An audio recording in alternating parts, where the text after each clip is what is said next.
Hello everyone. हमने एक series start की थी 1000 MCQ की। जो जीएस के एमसीक्यू है वो हमें यहाँ पे सोल्व करने हैं, जो आपके एग्जाम पॉइंट ऑफ व्यू से काफी इंपॉर्टेंट है।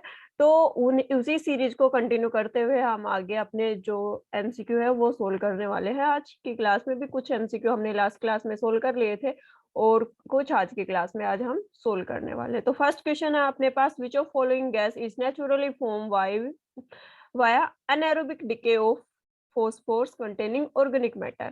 जो ऑर्गेनिक मैटर जिसके अंदर फोस्फोरस प्रेजेंट है उसका डिके हो रहा है अनएरोबिक कंडीशन में। अनएरोबिक कंडीशन जो अब्सेंस ऑफ ऑक्सीजन, मतलब कोई भी प्रोसेस चल रही है, रेस्पिरेशन की प्रोसेस चल रही है, माइक्रो ऑर्गेनिजम्स काम कर रहे हैं, absence of oxygen, oxygen present नहीं है फिर भी वो अपना प्रोसेस कंप्लीट कर रहे हैं, तो अनएरोबिक डिके हो रहा है। अनएरोबिक कंडीशंस में ऑर्गेनिक मैटर का डिके हो रहा है, उस ऑर्गेनिक मैटर के अंदर फोस्फोरस है वो प्रेजेंट है।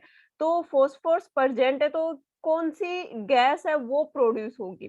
जो फोस्फोरस प्रेजेंट है उसकी वजह से अनएरोबिक डिके हो रहा है ऑर्गेनिक मैटर का, उसके अंदर कौन सी गैस का फॉर्मेशन होगा, नेचुरली फॉर्म होगी कौन सी गैस, तो वो हमें बताना है। तो कौन सी गैस?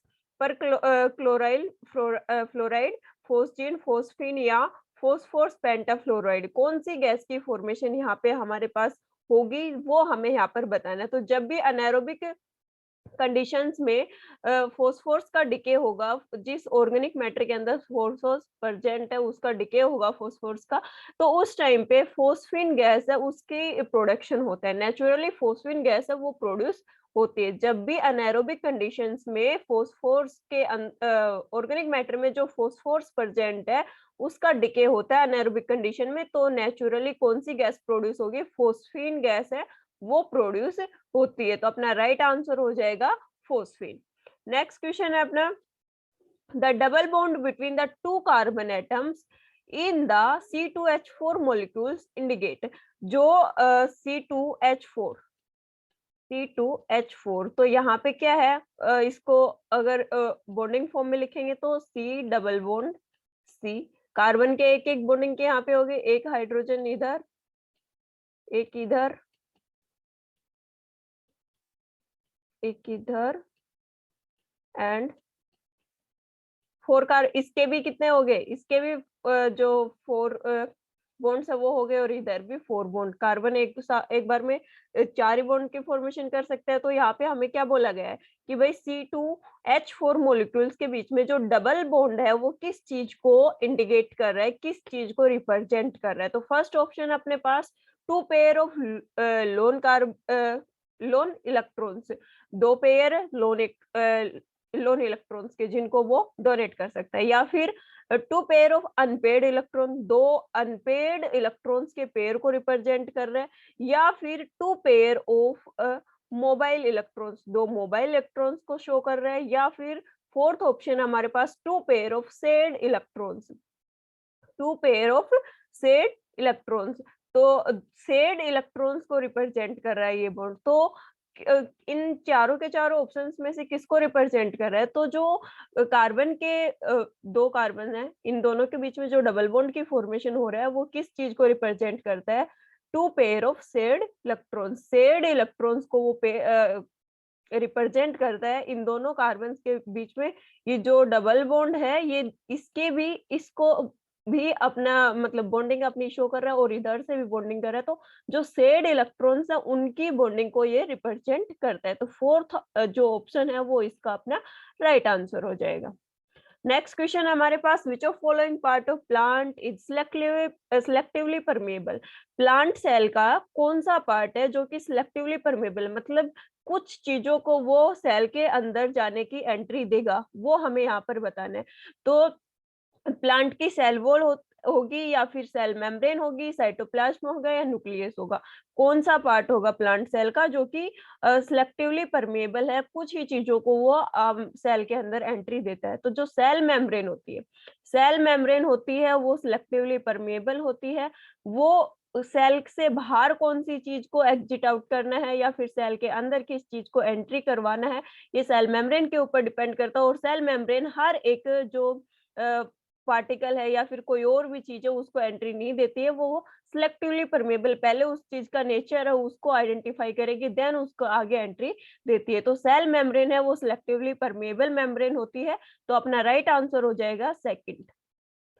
नेक्स्ट क्वेश्चन है, according to World Health Organization, मतलब डब्ल्यूएचओ के अकॉर्डिंग, द सॉफ्ट वाटर है 0 to milligram per litre as CaCO3, C calcium carbonate कितना परसेंट होगा जो सॉफ्ट वाटर है उसके अंदर, CaCO3 की कितनी कंसंट्रेशन है सॉफ्ट वाटर में परसेंट हो, किसके अकॉर्डिंग बताना हमें, डब्ल्यूएचओ के जो डाटा है उसके अकॉर्डिंग, डब्ल्यूएचओ ने जो डाटा दे रखा है उसके अकॉर्डिंग हमें बताना है कि सॉफ्ट वाटर में कितना CaCO3 परसेंट होगा। तो ऑप्शन फर्स्ट है 30 मिलीग्राम, या फिर 60 मिलीग्राम, या 90 मिलीग्राम, या फिर 120 मिलीग्राम। तो जो डब्ल्यूएचओ के अकॉर्डिंग जो लिमिट्स दे रखी है, जो डाटा दे रखा है उसके अकॉर्डिंग 60 मिलीग्राम जो CaCO3 है वो प्रेजेंट होता है किसके अंदर, सॉफ्ट वाटर के अंदर। तो अपना जो ऑप्शन सेकंड है वो इसका राइट आंसर हो जाएगा। नेक्स्ट क्वेश्चन है, oolong is a variant of, oolong किस चीज का की वेराइटी है, किस चीज का प्रकार, मतलब किसका टाइप है, किस चीज की वेराइटी को शो करता है। तो फर्स्ट ऑप्शन है कॉफी, सेकंड ऑप्शन है जूट, थर्ड ऑप्शन है टी, एंड फोर्थ ऑप्शन है रबर। किस चीज की वेराइटी, अलग कॉफी प्लांट की वेराइटी है, या जूट प्लांट की वेराइटी, या टी प्लांट की वेराइटी है, या फिर रबर प्लांट की वेराइटी है। उलोंग है वो किसकी वेराइटी है, तो जो टी प्लांट है उसकी वेराइटी होती है उलोंग। उलोंग है वो टी प्लांट की एक वैरायटी, एक प्रकार है। अलग अलग जैसे कि हम लोग सरसों वगैरह बोते हैं तो उसकी भी अलग अलग वैरायटी लेके आते हैं, तो उसी टाइप से जो टी प्लांट है उसकी वैरायटी है कौन, उलोंग। नेक्स्ट क्वेश्चन है हमारे पास, which among of following is true regards the abundance of element in the human body, कौन सा एलिमेंट ह्यूमन बॉडी में सबसे ज्यादा परसेंट होगा, सबसे ज्यादा अमाउंट में कौन सा एलिमेंट ह्यूमन बॉडी के अंदर परसेंट होता है। तो फर्स्ट ऑप्शन दे रखा है कि oxygen, oxygen, hydrogen, nitrogen, carbon. ये सारे के सारे डिसेंडिंग ऑर्डर में दे रखे हैं, सबसे ज्यादा oxygen, then hydrogen, then nitrogen, then carbon. Second option है oxygen, then carbon, then hydrogen, then nitrogen. Third option है carbon, then hydrogen, then nitrogen, then oxygen. And fourth option है hydrogen, then carbon, then nitrogen, then oxygen. तो हम बात कर रहे हैं human body की, तो ह्यूमन बॉडी के अंदर सबसे ज्यादा प्रेजेंट होती है ऑक्सीजन, उसके बाद प्रेजेंट होता है कार्बन, कार्बन के बाद प्रेजेंट होता है हाइड्रोजन, एंड लास्ट जो फॉर्म है वो होती है नाइट्रोजन की। नाइट्रोजन हमारा जो जेनेटिक मटेरियल होता है डीएनए जिसको हम बोलते हैं, तो उसकी फॉर्मेशन भी नाइट्रोजन की वजह से होती है। लेकिन कंटेंट पूछा गया है यहाँ पे, सबसे ज्यादा अमेंडेंस पूछी गई है, तो सबसे ज्यादा अमेंडेंस किसकी होती है, ऑक्सीजन की होती है, then carbon, then hydrogen, then nitrogen. जो अपना ऑप्शन सेकंड है वो इसका राइट आंसर हो जाएगा। नेक्स्ट क्वेश्चन है हमारे पास, among the following which is the blueprint of body design and function, हमारी बॉडी का ब्लूप्रिंट क्या है। अब आपको अपने पेरेंट्स से वेरीफाई करवाना है कि हम उसी के बच्चे हैं कि नहीं है, तो डॉक्टर क्या चेकअप करते हैं, हमारा डीएनए टेस्ट होता है उसके लिए। तो हमारी बॉडी का ब्लूप्रिंट किसको बोल सकते हैं हम, डीएनए को बोल सकते हैं, या फिर आरएनए के बोल सकते हैं, या माइटोकॉन्ड्रिया को बोल सकते हैं, या व्हाइट ब्लड सेल्स को बोल सकते हैं। तो जो डीएनए है वो हमारी बॉडी का ब्लूप्रिंट है। हमारे पेरेंट्स से जो डीएनए आया है वो एक छोटी सी सेल के फॉर्म में आता है, और फिर सेल डिवीजन की प्रोसेस चलती रहती है और हमारी बॉडी की फॉर्मेशन होती रहती है। बॉडी के अंदर सेल्स की फॉर्मेशन है तो पर्टिकुलर सेल टिश्यू की फॉर्मेशन करती है, और टिश्यू है पर्टिकुलर ऑर्गन की फॉर्मेशन करेगा, और फिर एक ऑर्गन सिस्टम की फॉर्मेशन होता है, और वही ऑर्गन पूरा का पूरा हमारी बॉडी के अंदर फंक्शनिंग करे।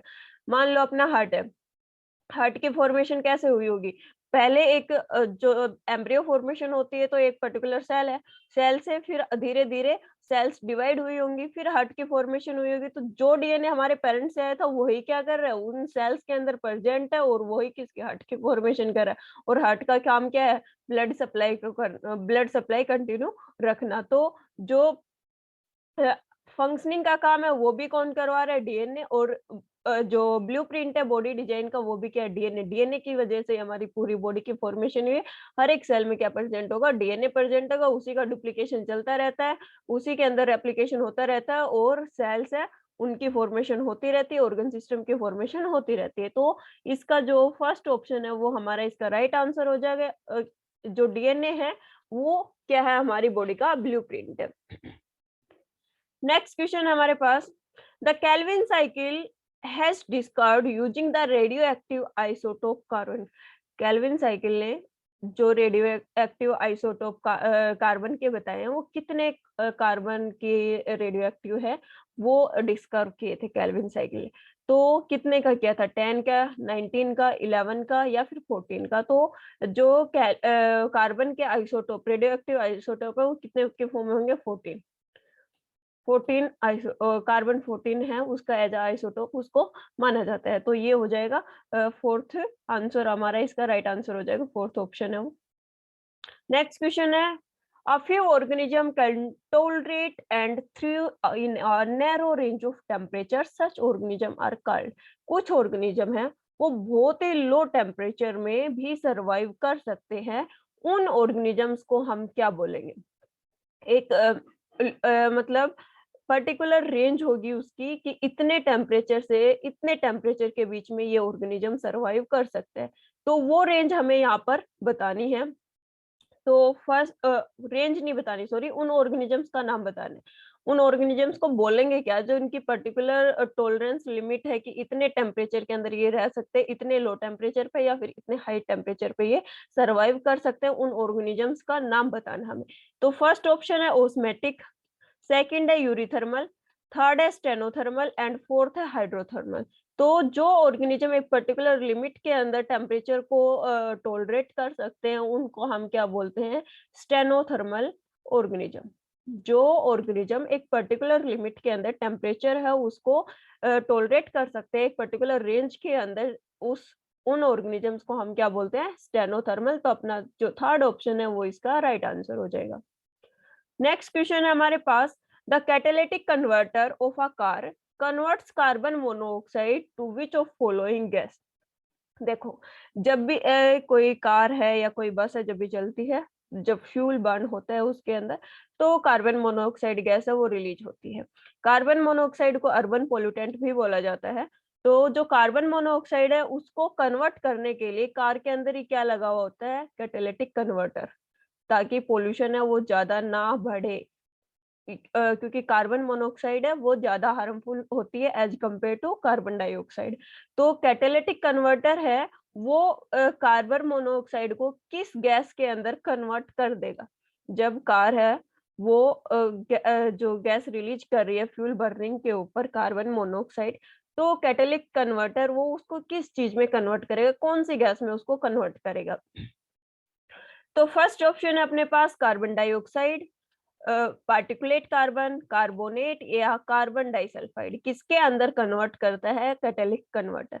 तो जो कैटालिटिक कन्वर्टर है वो carbon dioxide, sorry, carbon monoxide को कार्बन डाइऑक्साइड में कन्वर्ट कर देता है।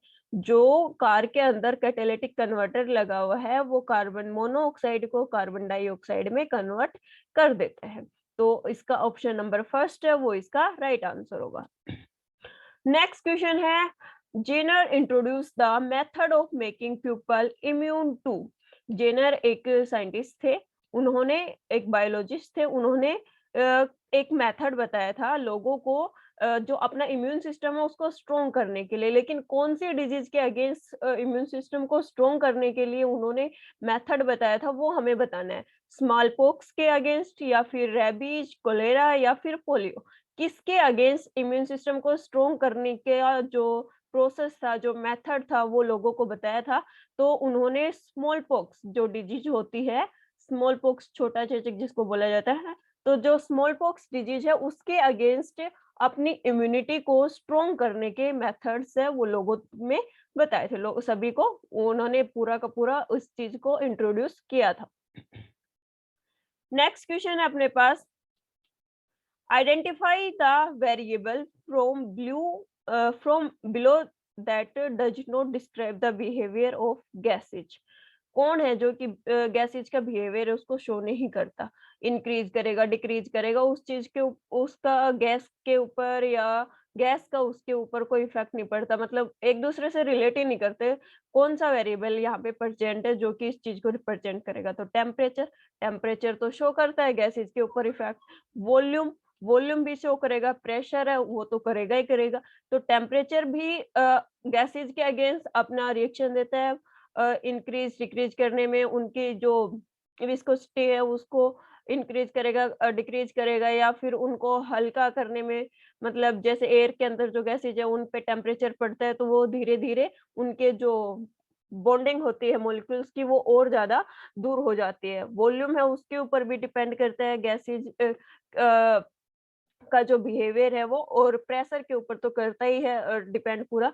तो इनमें से जो वेरिएबल बच गया वो बच गया हमारे पास टाइम। तो टाइम है वो उसका कोई रिलेशन नहीं है कि गैस का बिहेवियर कैसा होगा। टाइम का और गैस से कोई, ये वेरिएबल है, इसका एक दूसरे से कोई भी रिलेशन नहीं होता। तो जो टाइम है वो इसका राइट आंसर हो जाएगा कि टाइम वेरिएबल है, वो डिस्क्राइब नहीं करता किसको, बिहेवियर ऑफ गैसेज को डिस्क्राइब नहीं करता है। नेक्स्ट क्वेश्चन है अपने पास, who develop the model of atomic structure. जो एटॉमिक स्ट्रक्चर का मॉडल था वो किसने दिया था? तो फर्स्ट क्वेश्चन है बोर एंड फर्स्ट ऑप्शन है Bohr and Rutherford, second option है वोल्टा, थर्ड ऑप्शन है Alfred Nobel and fourth option है फेराडे। तो जो एटॉमिक स्ट्रक्चर का मॉडल था वो किसने इंट्रोड्यूस किया था, किसने डेवलप किया था? Bohr and Rutherford. जो फर्स्ट ऑप्शन है वो इसका राइट आंसर होगा, बोर एंड रदरफोर्ड ने डेवलप किया था atomic structure model. Next question अपने पास, alcohol prepared by the distillation of food. Wood distillation से जो अल्कोहल प्रिपेयर की जाती है, अल्कोहल बनाई जाती है, वो उसके अंदर उसको क्या बोलेंगे, उसको क्या नाम दिया गया वो बताना हमें। तो फर्स्ट ऑप्शन है प्रोपाइल अल्कोहल, सेकंड ऑप्शन है मिथाइल अल्कोहल, थर्ड ऑप्शन है इथाइल अल्कोहल एंड फोर्थ है ग्लिसरॉल।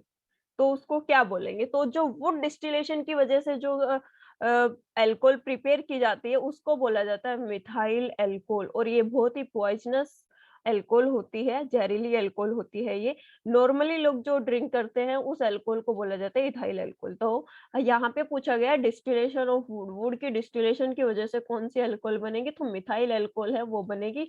सेकंड ऑप्शन है वो इसका राइट आंसर हो जाएगा। नेक्स्ट क्वेश्चन है, the liquid waste from the kitchen and bath the of residence is known as। जितना भी लिक्विड वेस्ट निकलता है, जो वेस्ट वाटर निकलता है हमारे घरों से, चाहे फिर वो किचन वेस्ट हो, चाहे फिर वो सिर्फ जो बाथ वेस्ट है, वो वेस्ट वाटर है वो रिलीज हो रहा है, तो उस वेस्ट वाटर को हम क्या नाम देंगे? फर्स्ट ऑप्शन है डोमेस्टिक सीवेज, सेकंड है स्ट्रॉम वाटर, या फिर सुलेज, या फिर रिफ्यूज। क्या नाम देंगे जो वेस्ट वाटर हमारे घरों से रिलीज हो रहा है उसको? तो जो वेस्ट वाटर रिलीज होता है उसको बोला जाता है सुलेज, मैला पानी, सुलेज बोला जाता है। तो थर्ड ऑप्शन है वो इसका राइट आंसर हो जाएगा। नेक्स्ट क्वेश्चन है हमारे पास, very soft whisper may be have noise level of. जो धीरे धीरे आपस में फुसफुसाहट कर रहे हैं, आपस में बात कर रहे हैं, तो उसका नॉइज लेवल नॉर्मली कितना होगा वो हमें यहाँ पर बताना है। About 10 dB, about 30 dB, about 40 dB, या फिर अबाउट 100 dB, कितना होगा? तो जो सॉफ्ट विस्पर की वजह से जो नॉइज लेवल प्रोड्यूस हो रहा है तो वो इंक्लूड होता है अबाउट 30 dB। अबाउट 30 dB की उसकी लिमिट होती है। नॉर्मली एक पर्सन की जो माना जाता है वो 20 हर्ट्ज टू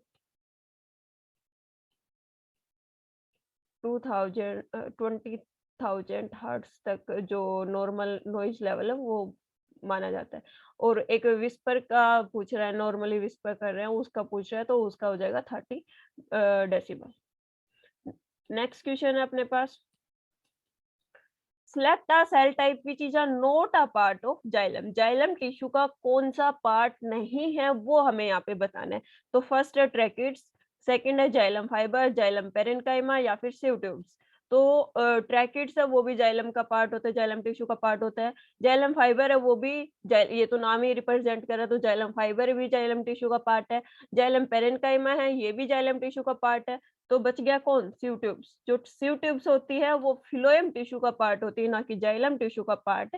तो सीव ट्यूब्स है वो किसका हिस्सा नहीं है, किसका पार्ट नहीं है?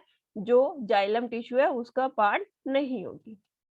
नेक्स्ट क्वेश्चन है, insectivorous plant generally grow in the soil which is deficient in which of the following nutrient. जो इंसेक्टिवोरस प्लांट होते हैं, कीटाहारी पौधे जिसको बोलते हैं, तो वो जनरली कहाँ, किस टाइप की सोइल में ग्रो करेंगे, कौन से न्यूट्रिएंट की कमी है उस जगह पे वो उस मिट्टी के अंदर वो पौधे ग्रो करेंगे। तो किस चीज की डेफिशिएंसी होगी वहां पे प्लांट्स ग्रो करेंगे? तो ऑप्शन फर्स्ट दे रखा है वाटर, सेकंड है कैल्शियम, थर्ड है पोटाशियम, फोर्थ है नाइट्रोजन।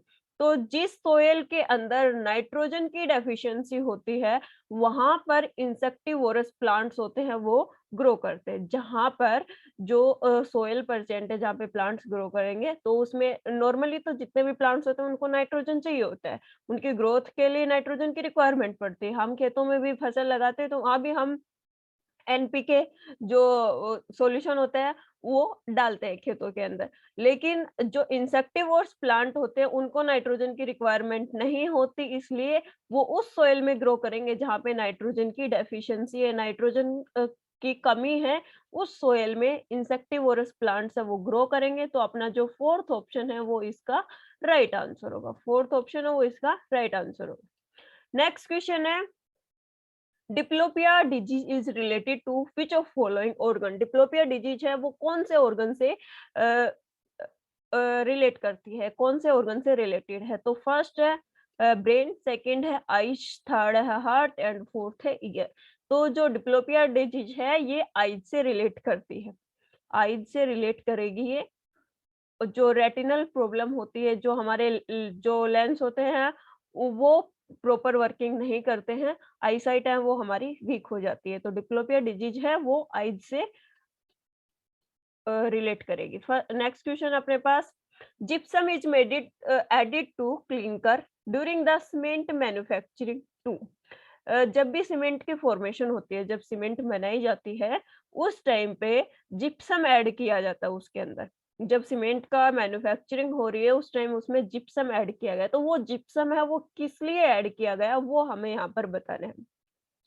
तो फर्स्ट ऑप्शन है decrease the rate of settling of cement, कि भाई जो उसका जमाव, आप लोगों ने देखा होगा कि सीमेंट है वो अगर 2-3 महीने तक रखी रही तो धीरे धीरे जमना खुद से स्टार्ट होना, जमना स्टार्ट हो जाती है। तो उस रेट को डिक्रीज करने के लिए जिप्सम ऐड कर रहे हैं। या फिर bind the particle of calcium silicate, जो कैल्शियम सिलिकेट हमने डाला है उसके अंदर, सीमेंट के अंदर, उसके पार्टिकल्स को बाइंड अप करने के लिए हम जिप्सम ऐड कर रहे हैं। या फिर facilitate to formation of colloidal gel, colloidal gel की मतलब इकट्ठा करने के लिए, उसको फैसिलिटेट करने के लिए हमने जिप्सम है वो ऐड की है। या उसके जो इम्पैक्ट स्ट्रेंथ है उसको बढ़ाने के लिए, उसको इफेक्ट पहुंचाने के लिए सीमेंट के अंदर जिप्सम ऐड किए। तो जिप्सम है वो ऐड की जाती है जो उसका सेटलिंग रेट होता है उसको डिक्रीज करने के लिए, कि भाई अगर काफी टाइम तक ये सीमेंट रखी भी रह गई तो इसके अंदर जमाव ना हो, ये खराब ना हो, क्योंकि जम गई तो उसके बाद तो वो खराब हो गई। ऑब्वियसली कोई भी इंडस्ट्री ये नहीं चाहेगी कि उनका प्रोडक्ट ना बिके। तो इसलिए उसके अंदर जिप्सम ऐड कर दिया जाता है कि कुछ टाइम तक अगर हमने इसको स्टोर करके भी रखा तो ये इसके अंदर जमाव नहीं होगा, ये इसकी जो सेटलिंग प्रोसेस है वो थोड़ी कम हो जाएगी। कुछ टाइम पीरियड इसको हम स्टोर करके भी रख सकते हैं। तो जो फर्स्ट ऑप्शन है वो इसका राइट आंसर हो जाएगा। जिप्सम ऐड की जाती है सीमेंट में, किस लिए? जो उसका सेटलिंग रेट है उसको डिक्रीज करने के लिए। नेक्स्ट क्वेश्चन है, विच is the first member of alkyne homologous series.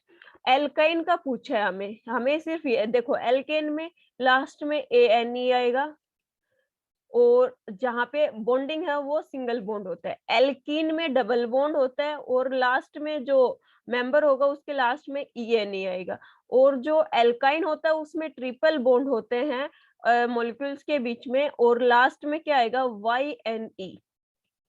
ठीक है, ये बात याद रखना, क्योंकि कई बार ये क्वेश्चन पूछ लिया जाता है एल्केन का या फिर एल्कीन या एल्काइन का। उनके मेंबर्स दे दिए जाएंगे, या तो उनके बीच बॉन्डिंग पूछ ली जाएगी या फिर उनसे मतलब वर्ड के हिसाब से कि ये एल्काइन का मेंबर कौन सा है इनमें से, एल्कीन का मेंबर कौन सा है, तो ये क्वेश्चन पूछ लिया जाता है। यहाँ पे अपने पास ऑप्शन दे रखे हैं मीथेन, तो इसका लास्ट वर्डिंग देखो, मीथेन में क्या है, MANE। देखो ANE है तो ये किसका, एल्केन का टाइप हो गया, तो ये भी गलत हो गया, ये एल्काइन का मेंबर नहीं हो सकता। प्रोपेन, इसमें भी लास्ट में क्या है, ANE है, तो ये भी क्या, ये भी एल्केन हो गया, तो एल्कलाइन का मेंबर नहीं है, तो ये भी गलत हो गया। और सेम है इथेन, इथेन भी किसका, एल्केन का मेंबर है, एल्काइन का नहीं है। यहाँ पे देखिए इथीन, इथीन में क्या है, इथीन में YNE है, तो ये किसका मेंबर हो जाएगा, ये मेंबर हो जाएगा एल्किन का, ठीक है, एल्कलाइन का, सॉरी, एल्कलाइन का मेंबर हो जाएगा। तो फोर्थ ऑप्शन है वो अपना राइट आंसर होगा। इनकी जो क्वेश्चन दे रखा है उसी में इस मेंबर की पहचान हम कर सकते हैं कि इसके पीछे YNE आ रहा है, तो जो इसका मेंबर होगा उसके पीछे भी ये वर्डिंग प्रेजेंट होगी। नेक्स्ट क्वेश्चन है, in cells food combine with oxygen and release. जब फूड का डाइजेशन हो चुका है कंप्लीट स्मॉल इंटेस्टाइन में, और वहां से वो ब्लड के अंदर मिक्स हो चुकी है, मिक्स होने के बाद रेस्पिरेशन की प्रोसेस में क्या होगा कि जो फूड ब्लड के अंदर मिक्स हुआ था वो ऑक्सीजन के साथ क्या होगा, कंबाइन होगा, और किस चीज की फॉर्मेशन करता है, जो लास्ट में उसका प्रोडक्ट क्या बनेगा जब ऑक्सीजन के साथ फूड कंबाइन कर जाएगा उस टाइम पे। तो जब फूड कंबाइन करता है तो उस टाइम पे एनर्जी रिलीज होती है, वाटर रिलीज होता है और कार्बन डाइऑक्साइड। एरोबिक रेस्पिरेशन में प्रेजेंस ऑफ ऑक्सीजन जो प्रोसेस चल रही है उसमें फूड कंबाइन होगा ऑक्सीजन के साथ, तो एनर्जी भी रिलीज होती है एटीपी की फॉर्म में, एंड वाटर भी रिलीज होता है और कार्बन डाइऑक्साइड भी रिलीज होती है। ये जो तीनों के तीनों ऑप्शन है वो हमारे राइट आंसर होंगे। सही ऑप्शन दे रखे हैं कि ये तीनों ही रिलीज होते हैं, तो अपना last option all of these ये इसका राइट आंसर हो जाए, क्योंकि ये तीनों के तीनों प्रोडक्ट्स है वो रिलीज होते हैं जब फूड और ऑक्सीजन कंबाइन होते हैं उस टाइम पे। नेक्स्ट क्वेश्चन है हमारे पास, which of following is the source of reserpine drug. एक मेडिसिन है ये रेस्पिरिन, इस मेडिसिन को कौन से प्लांट से एक्सट्रैक्ट आउट किया जाता है, कौन से प्लांट से इसको बनाया जाता है, तो वो हमें बताना है। राउल्फिया प्लांट से, या नीम प्लांट से, या सिंचोना प्लांट से, या नन ऑफ अबोव। तो जो रेस्पिरिन जो मेडिसिन है ये किसके कौन से प्लांट से बनाई जाती है, राउल्फिया प्लांट होती है उससे बनाई जाती है। राउल्फिया प्लांट है उससे ये मेडिसिन है ये वो एक्सट्रैक्ट की जाती है, मेनली इसके सीड्स है उनका यूज किया जाता है।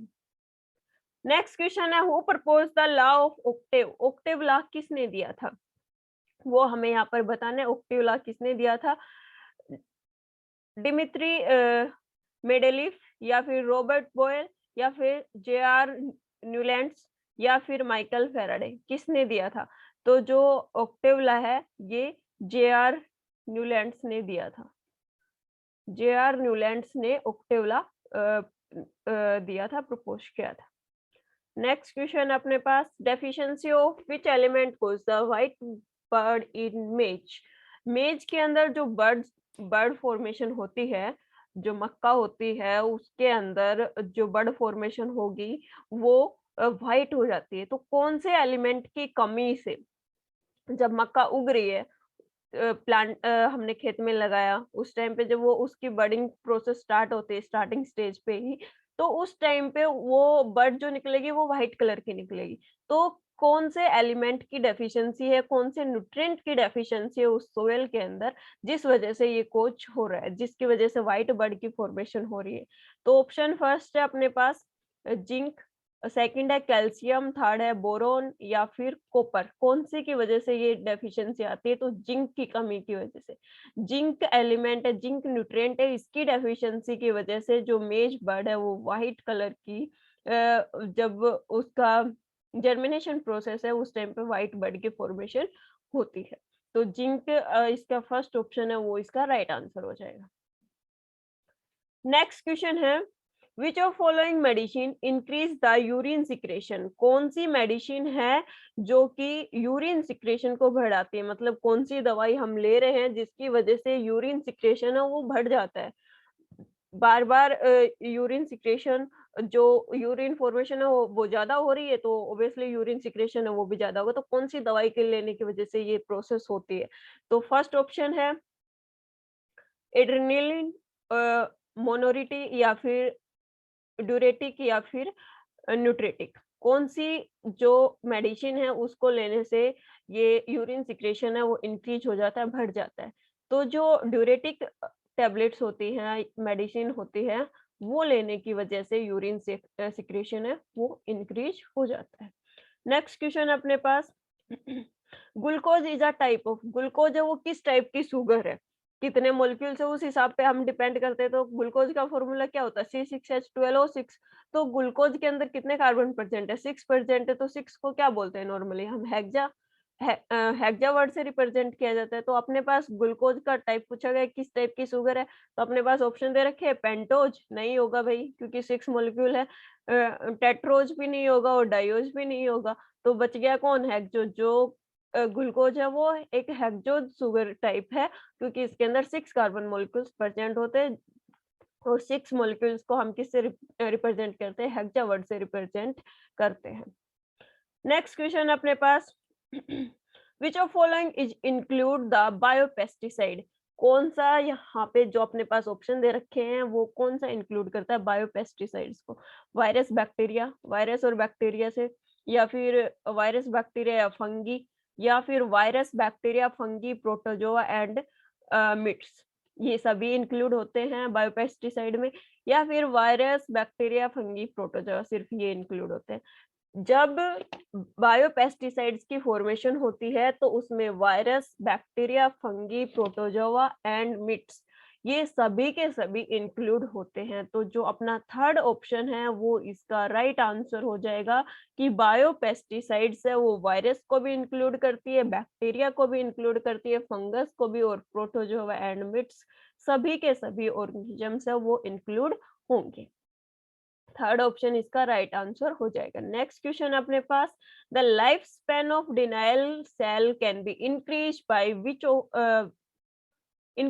विच ऑफ फॉलोइंग स्टेप, जो अपने पास डेनियल सेल होती है उसका लाइफ स्पैन है उसको हम कैसे इंक्रीज कर सकते हैं वो हमें यहाँ पर बताना है। तो फर्स्ट ऑप्शन है larger Z electrode, zinc electrode है उसको बढ़ा के, या फिर कॉपर इलेक्ट्रोड को बढ़ा देंगे, या फिर टेम्परेचर डाउन कर देंगे, या फिर उसकी जो कंसंट्रेशन है उसको लो कर देंगे। किस वजह से हम जो डेनियल सेल है उसकी लाइफ स्पैन बढ़ा सकते हैं।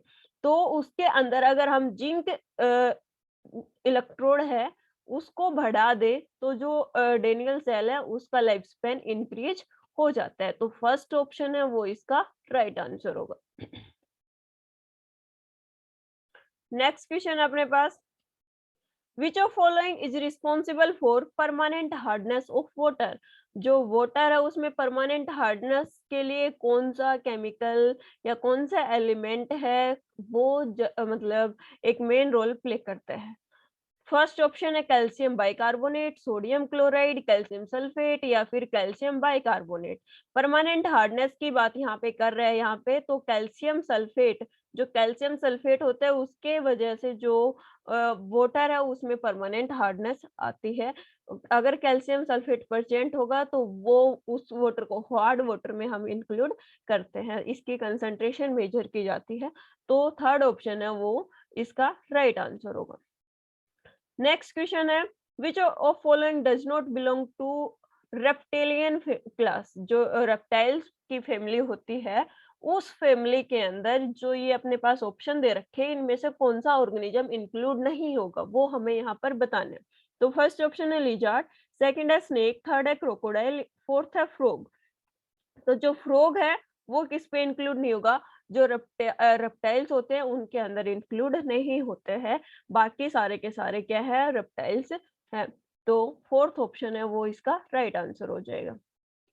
नेक्स्ट क्वेश्चन है अपने पास, nature of bond present in the molecule of nitrogen will be, जो नाइट्रोजन गैस है उसके अंदर नाइट्रोजन मॉलिक्यूल्स के बीच में जो बॉन्डिंग प्रेजेंट है वो किस टाइप की बॉन्डिंग होगी, कोवलेंट बॉन्डिंग है या डबल कोवलेंट बॉन्डिंग है, किस टाइप की बॉन्डिंग है वो हमें यहाँ पर बताना है। तो इलेक्ट्रोवोलेंट या फिर सिंगल कोवलेंट या डबल कोवलेंट या फिर ट्रिपल कोवलेंट बॉन्डिंग, किस टाइप की बॉन्डिंग है नाइट्रोजन गैस के मॉलिक्यूल्स के अंदर प्रेजेंट होगी वो बताना है हमें। तो जो नाइट्रोजन गैस के मॉलिक्यूल्स के बीच में जो बॉन्डिंग होती है वो होती है triple covalent bonding. Nitrogen molecules के नाइट्रोजन गैस के मॉलिक्यूल सॉरी नाइट्रोजन गैस के मॉलिक्यूल्स के बीच में जो बॉन्डिंग प्रेजेंट होती है वो होती है ट्रिपल कोवलेंट बॉन्डिंग। एंड ये वाली बॉन्डिंग वहां पे प्रेजेंट होती है। नेक्स्ट क्वेश्चन अपने पास, nucleons correspond the number of, nucleons word है, ये किस चीज को रिप्रेजेंट कर रहा है, इलेक्ट्रॉन्स को, न्यूट्रॉन्स को, प्रोटॉन को, या न्यूट्रॉन एंड प्रोटॉन दोनों को, न्यूट्रॉन्स एंड प्रोटॉन्स दोनों को रिप्रेजेंट करता है। न्यूक्लियॉन्स वर्ड है ये न्यूट्रॉन एंड प्रोटॉन दोनों को रिप्रेजेंट करता है। तो फोर्थ ऑप्शन है वो इसका राइट आंसर हो जाएगा।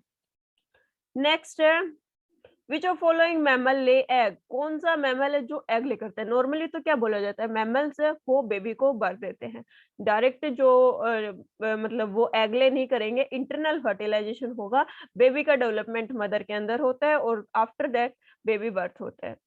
लेकिन कुछ एक्सेप्शनल केस होते हैं, तो वही यहाँ पे पूछा गया है कि कौन सा मैमल है वो एग ले करता है, मतलब उसमें फर्टिलाइजेशन एक्सटर्नल होगा, जो फीमेल है वो एग ले कर देगी, उसके बाद फर्टिलाइजेशन प्रोसेस होगी, उसके बाद जो हैचिंग के बाद बेबी बर्थ वहां पे होगा। तो फर्स्ट है प्लेटिप्स या फिर पोर्कुपिन्स या फिर स्क्वेरल या बैट, कौन सा जो मैमल है जो कि एग ले करेगा। तो जो प्लेटिप्स होते हैं वो क्या करते हैं, एग ले करते हैं, एक्सटर्नल फर्टिलाइजेशन होता है और फिर उसके हैचिंग के बाद बेबी डेवलपमेंट है वो सारा भारी पूरी प्रोसेस चलती है इसकी। नेक्स्ट क्वेश्चन है, अमीबा, पैरामीशियम एंड प्लेनेरिया, सारे के सारे ऑर्गेनिज्म है वो all breathe through which organ of their body, planaria है या अमीबा है या फिर पैरामीशियम है, ये सारे के सारे ऑर्गेनिज्म हैं, ये बॉडी का कौन सा ऑर्गन है जिसको as a respiratory organ use कर रहे हैं, ब्रीथिंग की प्रोसेस है उसमें यूज करते हैं, कौन से ऑर्गन से वो सांस लेते हैं वो हमें यहाँ पे बताना है। तो ये जो एनिमल्स यहाँ पे दे रखे हैं ये सारे के सारे मेनली स्किन का, अपनी जो स्किन होती है उसका यूज करते हैं रेस्पिरेशन की प्रोसेस के लिए, रेस्पायर करने के लिए। तो हमें पता है कि भाई एनिमल सेल के अंदर जो एक्सटर्नल मेम्ब्रेन होती है उसको हम क्या बोलते हैं, सेल मेम्ब्रेन बोलते हैं। और पहले एक बार ऑप्शन देख लेते हैं, फर्स्ट ऑप्शन है cell membrane, second option cell wall. तो पहली बात जो सेल वॉल है वो प्रेजेंट ही नहीं होते एनिमल्स में, तो ये हो गया गलत। माइटोकॉन्ड्रिया वो सेल के अंदर का इंटरनल ऑर्गन है, वो रेस्पिरेशन में कैसे हेल्प करेगा।